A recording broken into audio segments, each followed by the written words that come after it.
Et salut tout le monde, bienvenue dans Fighters, le podcast d'un amateur de sport de combat pour les amateurs de sport de combat. Au sommaire, aujourd'hui, on va revenir sur la victoire magistrale de Khamzat Chimaev contre Dricus du Plessis. On fera un tour également sur la carte de l'UFC 319 qui a été extraordinaire, la meilleure carte de l'année pour moi avec les deux gros KO sur coup de coude retourné. On fera un petit tour également du côté du PFL Nantes avec la carte qui a été étoffée avec le combat ajouté de Baris Adiguzel contre Gustavo Oliveira. On va bien sûr parler du combat très attendu en middleweight de Reiner de Ridder contre Hernandez qui a été annoncé le 18 octobre à Vancouver au Canada. Et on finira avec la carte de l'UFC Shanghai. Comment ne pas faire ce podcast, ce troisième épisode de Fighter sans parler de la victoire exceptionnelle de Khamzat Chimaev contre Dricus du Plessis. Et quel combat les gars, quel combat. Franchement, c'était un combat qui était exceptionnel. Alors, sincèrement, moi je suis pas un gros adepte des combats qui vont au sol, des... Je suis pas trop fan. Moi, je suis plutôt un mec qui aime le striking. Néanmoins, en fait, Khamzat Chimaev, c'est un mec qui est actif. Moi, j'aime pas le contrôle stérile. Un mec qui va rester comme ça et qui va juste t'empêcher de travailler. Khamzat, il travaille, il cherche, il est actif. C'est un mec qui fait 90 kilos. Il est en face de Dricus Duplessis qui en fait 100. Et il arrive à le maintenir au sol. Il cherche les transitions, il cherche les soumissions, il cherche les frappes. C'est vrai que là, je suis allé un peu vite, mais les gars, le combat de Khamzat Chimaev pour la ceinture, je vous le rappelle, de la catégorie middleweight contre Dricus Duplessis, qui a été le champion. Dricus qui revenait d'une victoire fantastique face à Israël Adesanya, sachant qu'il avait été mené 2-3 rounds, il me semble. Il revient, il arrive à étrangler Adesanya. Bref, Dricus, on dit souvent que c'est le mec le plus nul, le plus fort. C'est d'ailleurs Adesanya qui disait ça, hein. C'est que voilà, le mec, il a un style assez décousu. On ne sait pas trop ce qu'il fait, mais il arrive toujours à s'en sortir. Il est dans les eaux troubles, mais il arrive à ressortir et à battre ses adversaires. C'était les grosses interrogations de ce combat contre Khamzat. Est-ce que Khamzat va réussir à mettre Dricus en eau trouble? Est-ce que Dricus va pouvoir s'en sortir des eaux troubles? Nous, ce qu'on avait imaginé de ce combat, hein, je parle des amateurs de sport de combat, c'est on imaginait Khamzat comme ses anciens combats avec un gros premier round, un gros deuxième round, et Dricus survivre à cette tempête et du coup peut-être potentiellement battre Khamzat Chimaev sur la durée. Ce qu'on est tombé des nues quand on a vu que Khamzat, la cadence qu'il a réussi à mettre sur le premier round, eh bien il a mis cette cadence sur les 5. C'est là où en fait on a tous été choqués, c'est que Khamzat, il arrive sur le premier round avec un crucifix assez vite placé. Il martèle de frappe, il martèle de frappe. Alors, on n'est pas trop inquiété. D'ailleurs, Dricus, je pense pas non plus qu'il est inquiété par l'arrêt de l'arbitre parce que c'est pas des grosses frappes, c'est pas des coups de coude, c'est vraiment des petits points qui menacent pas la fin du combat. Néanmoins, c'est des frappes encaissées, c'est un temps de contrôle. Dricus, il essaye de sortir, il n'y arrive pas. Il n'a pas 90 kilos sur lui, il n'a pas Khamzat Chimaev sur lui. Il a un poulpe, il a un truc au-dessus de lui qui est mémoforme, qui se tourne, qui... C'est une dinguerie. Franchement, le grappling de Khamzat, c'est une dinguerie. Là, on parle pas juste de la lutte, hein, on parle vraiment du grappling. Ce qu'il a fait à Dricus, c'est quand même une dinguerie, vraiment. J'insiste parce que il y a beaucoup de personnes qui ont dit que voilà, la performance de Khamzat, c'est une performance chiante. Mais les gars, remettez dans le contexte. On parle pas de Khamzat Chimaev qui fait ça face au plombier du coin. Khamzat Chimaev, il a mis plus de 20 minutes de contrôle au champion de la catégorie quand même. C'est-à-dire au meilleur du monde, au meilleur middleweight du monde qui est Dricus Duplessis. C'est pas n'importe qui les mecs. Faire ça à Dricus Duplessis, ça témoigne de la force et de la capacité et de la technique extraordinaire de Khamzat. C'est ce qu'on a vu là. C'est une démonstration et c'est aberrant ce qu'on a vu. Vraiment, c'est un niveau que moi personnellement je n'ai jamais vu en grappling. Franchement, mettre une telle domination, vraiment, Dricus il n'a rien fait. Dricus n'a pu rien faire. Et comme je le dis souvent, moi j'ai pas envie de dire ouais Dricus il a fait de la merde. Non, remettons du respect sur le champion qui est Khamzat Chimaev désormais. C'est-à-dire que c'est lui qui a fait une prestation extraordinaire et qui a fait passer Dricus pour un peintre. Bien sûr, en gardant du respect pour Dricus. Ce que je veux dire, c'est que quand un combat se fait et que le mec en face paraît nul par rapport au vainqueur, c'est pas parce que le mec est nul, c'est parce que le vainqueur est extrêmement fort. On voit ce cas, on voit ce schéma dans plein de combats. Là, c'était le cas. Khamzat était juste dans une autre sphère, pardon. Et ce combat, il est exceptionnel. On voit une maîtrise de bout en bout, un game plan qui a été respecté. Ramzat, pardon, il n'a pas essayé de faire le show, non. Il a un game plan, il a gagné le premier, le deuxième, le troisième, le quatrième, le cinquième. Franchement, c'est une dinguerie ce qu'il a fait. Techniquement, les crucifix au round 1 et round 3, je crois, bah voilà, hein, le mec, Dricus, il n'arrivait pas à s'en sortir. Ça fait aux alentours de 5 minutes qu'on est déjà sur ce combat. Il y a des analystes qui ont fait des analyses bien plus poussées que les miennes, donc je ne vais pas non plus rentrer dans les détails. Mais voilà, franchement, moi j'ai hâte de voir la suite. Je pense du coup de ce qui se profile, c'est que Ramzat va prendre le gagnant de Nassour Borayo, hein, donc le combat qui va s'effectuer le 6 septembre à l'UFC Paris. Pour moi, il n'y a pas un monde où Caio peut vaincre Ramzat. Par contre, il y a un monde où Nassour peut vaincre Ramzat. On en parlera en temps voulu, surtout une fois que ce combat sera fait. Par contre, on va parler un peu de l'avenir de la catégorie des middleweight qui semble très très intéressante lorsqu'on parlera du combat de Reiner Derrider contre Hernandez un peu plus tard dans le podcast. Maintenant, on va parler de la suite avec quand même l'UFC 319 qui a eu des combats vraiment exceptionnels. Je vais commencer tout d'abord avec le combat en middleweight toujours. C'était Jared Cannonier contre MVP. Voilà, j'avais du mal à me sortir ce combat de ma tête. Ce combat, il est beau pour les highlights. Après, si on a regardé le combat en entier, ce que j'ai fait, ce que beaucoup de personnes ont fait, j'imagine, bah, c'est un combat qui est un peu chiant. Les combats de MVP sont des combats chiants, hein. Par contre, le casual qui regarde pas forcément les combats, qui regarde juste la highlight, il se doit se dire que MVP c'est un malade parce qu'il fait des dingueries à chaque combat. Mais quand tu regardes les combats, tu te fais chier parce que MVP il fait pas grand chose. Par contre, chose à souligner, bon bah voilà, il a gagné, hein, face à Jared Cannonier. Jared Cannonier, ça fait désormais, je crois que c'est sa troisième défaite d'affilée, mais je suis pas sûr parce qu'il me semble qu'il avait fait un combat face à Rodriguez et qu'il avait gagné. Je m'en rappelle plus, j'ai pas envie de dire de bêtises. En tout cas, ce qui est sûr, c'est que MVP il a gagné ce combat. Il a deux knockdowns dans ce combat, même si pour moi c'est pas vraiment des knockdowns parce que si on regarde bien, Jared il tombe, mais il est pas déconnecté, il se relève directement. Après, c'est vrai que voilà, il est très très explosif MVP, hein, il vient du karaté, on le voit très bien. Moi, ce que j'ai adoré surtout dans le style de MVP, c'est son travail d'esquive, qui est vraiment très, très, très, très intéressant. Taylor Lapillus, il en parlait lors de son intervention, hein, quand il commentait l'UFC. Voilà, tout ce qui est pivot, retrait de buste, il accompagnait les coups, il pivotait. Franchement, c'était très agréable à voir. Jared Cannonier, il n'a pas eu de temps fort, hein. Il me semble qu'aussi, voilà, il a fait quelques amenés au sol, il a juste contrôlé au sol. En même temps, il est très lourd, donc MVP avait un peu du mal à s'en faire. C'est pas un combat qui m'a vraiment passionné, mais en tout cas, voilà, c'est intéressant parce que c'est toujours cette catégorie des middleweight. Il y a MVP qui monte et tout, donc c'est quand même assez intéressant. Après, comment ne pas parler de la disaster class du combattant japonais Kai Asakura, qui était vraiment mais terrible. Il me semble qu'il affrontait son adversaire qui s'appelait Elliot, je ne suis pas très sûr. En tout cas, ouais, vraiment ce combat-là j'ai été très très déçu, franchement très très déçu, parce que Kai Asakura, il commençait le combat très très fort. Moi, il n'y avait pas un monde où je ne voyais pas Asakura mettre KO son adversaire. Il n'y avait pas un monde où pour moi il le mettait pas KO. En fait, tout se passait tellement bien pour lui. Franchement, j'essaie de vous retrouver le nom de son adversaire. Il me semble que c'est Elliot, c'est ça. Ouais, en effet, c'est Elliot. Voilà, Asakura, il prend le premier round, il met des frappes vraiment très dures en combinaison. Elliot a un style vraiment très décousu, très particulier. Je n'aime pas du tout son style, mais en tout cas, forcé de constater, pardon, que bah, il a réussi à gagner ce combat avec une très grande surprise. Premier takedown, il me semble, de Elliot, il arrive à emmener Asakura au sol et il lui met une guillotine, il me semble. Non, un bras-tête peut-être. Je vais vous dire ça tout de suite. En tout cas, il lui met une soumission. Franchement, ouais, c'est ça. Il me semble que c'est peut-être non, c'est une guillotine. C'est une guillotine en effet. Pardon. J'ai regardé vite fait le combat. C'était une guillotine dès le premier takedown alors qu'il était sur le chemin du KO à Sakura. Deux combats, deux défaites, deux guillotines. Très très déçu de cette performance. Je ne vais pas en parler plus. En tout cas, respect au vainqueur toujours, à Elliot bien sûr.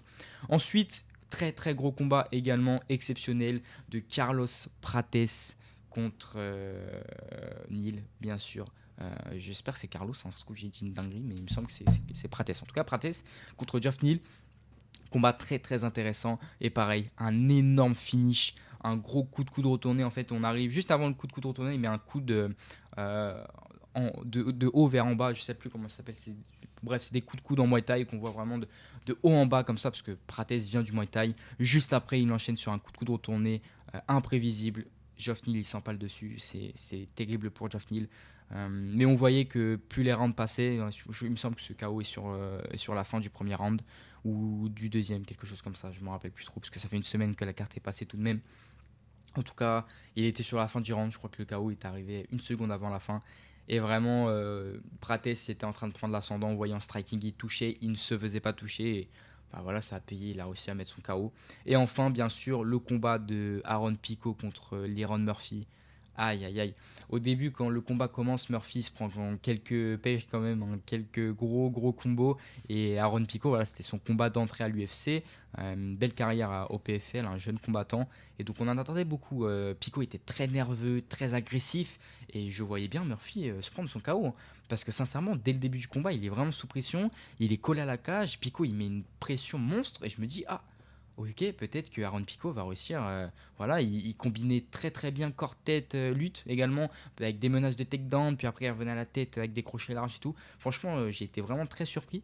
Néanmoins, voilà, pareil, je crois que c'est vers la fin du round.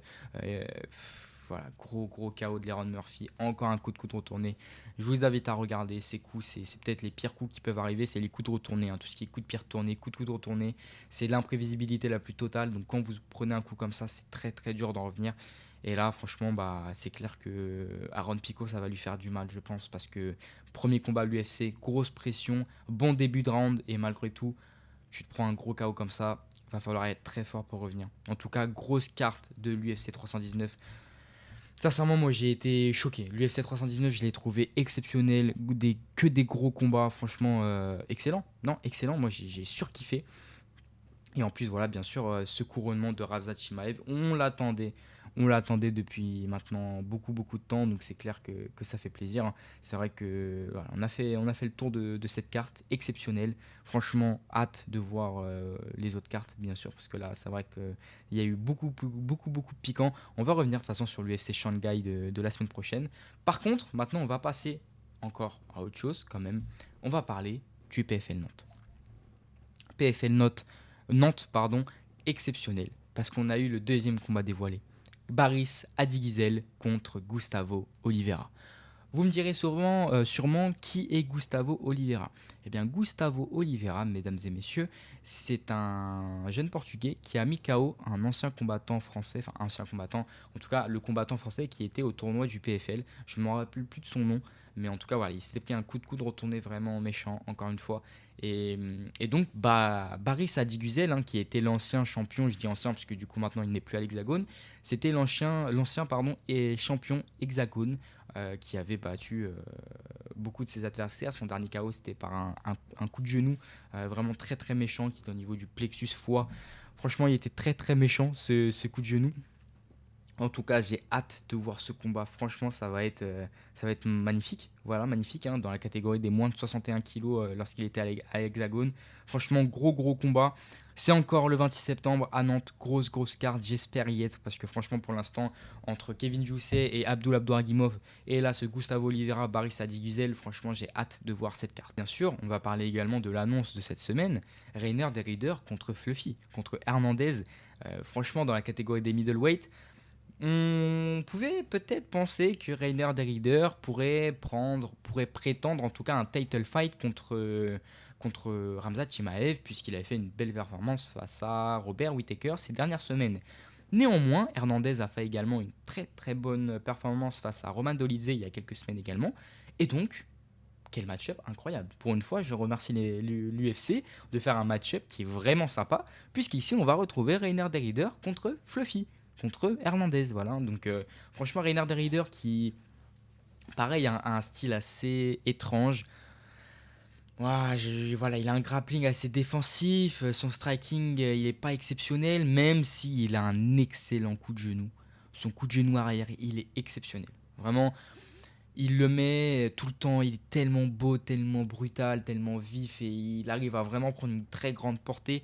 On l'a vu, hein, il en a mis quelques-uns à Bonical, bah forcément il n'en est pas sorti indemne. Il en a mis quelques-uns à Robert Whittaker, ça l'a fait grimacer également. Donc j'ai bien envie de voir ce que les coups de genoux de Rainer Rider vont faire à Fluffy, à Hernandez. En tout cas, vraiment très gros combat. Ce combat va se passer le 18 octobre à Vancouver.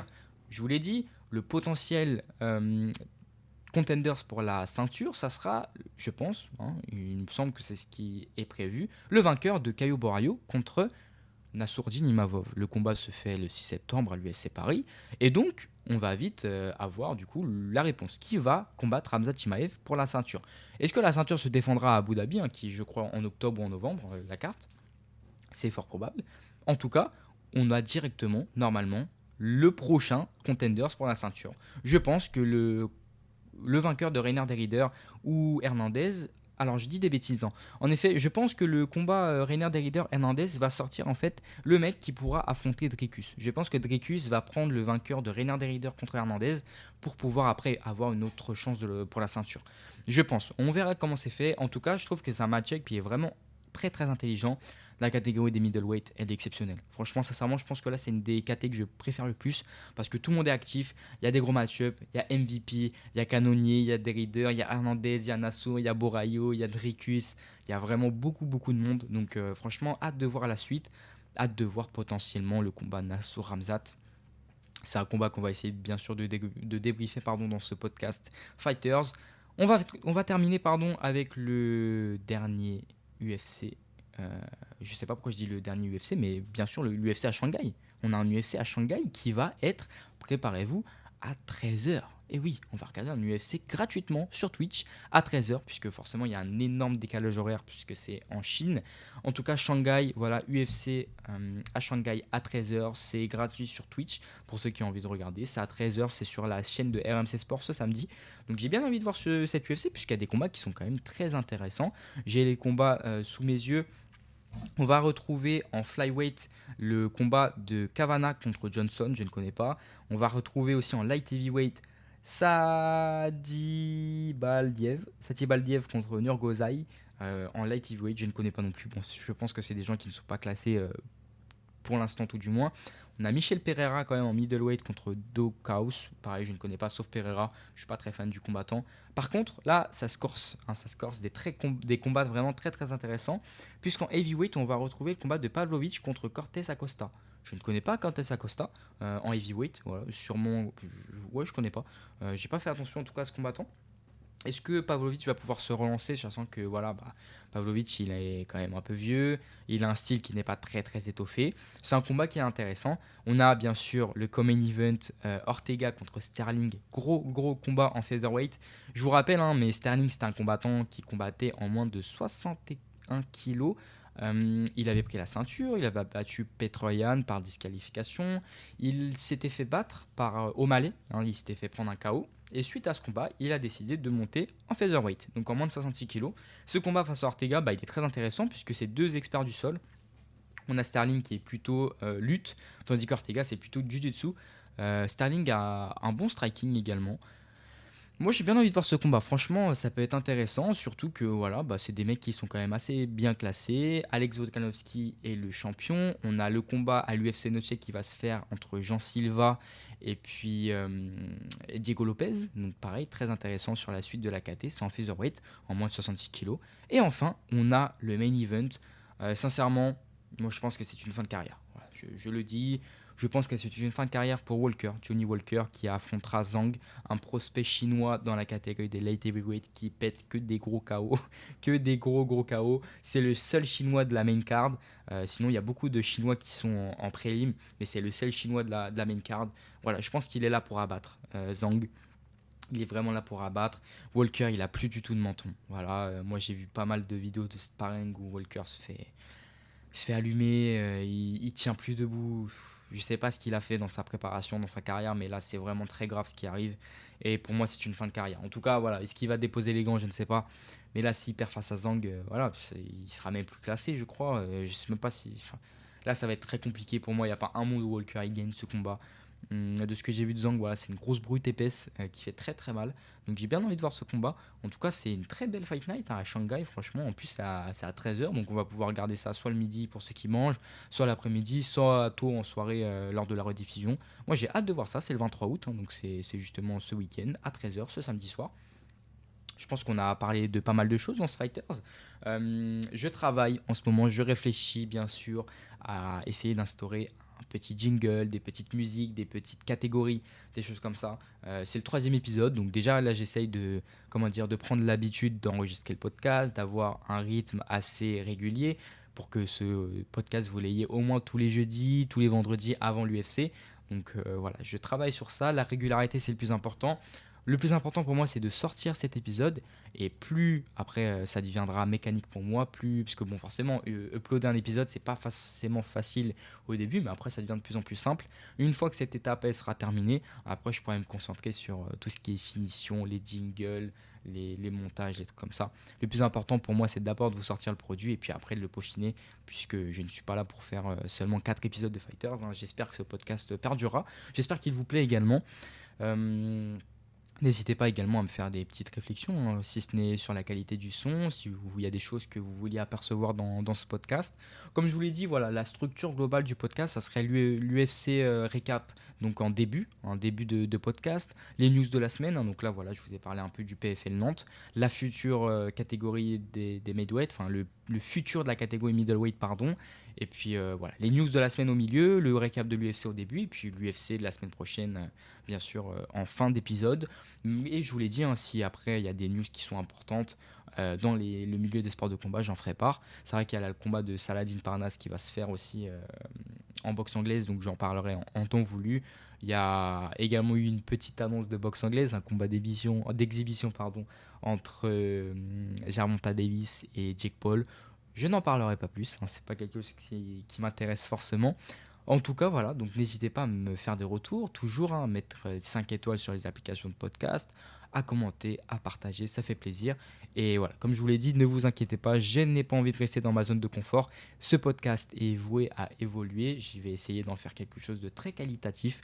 Je travaille ça sur les semaines à venir, ne vous inquiétez pas, c'est le début, donc c'est normal si des fois je n'articule pas très bien, s'il y a des petites erreurs comme ça, comme ci, comme ça. Voilà. Je n'arrive plus à parler. Cela fait 20 minutes que je parle déjà.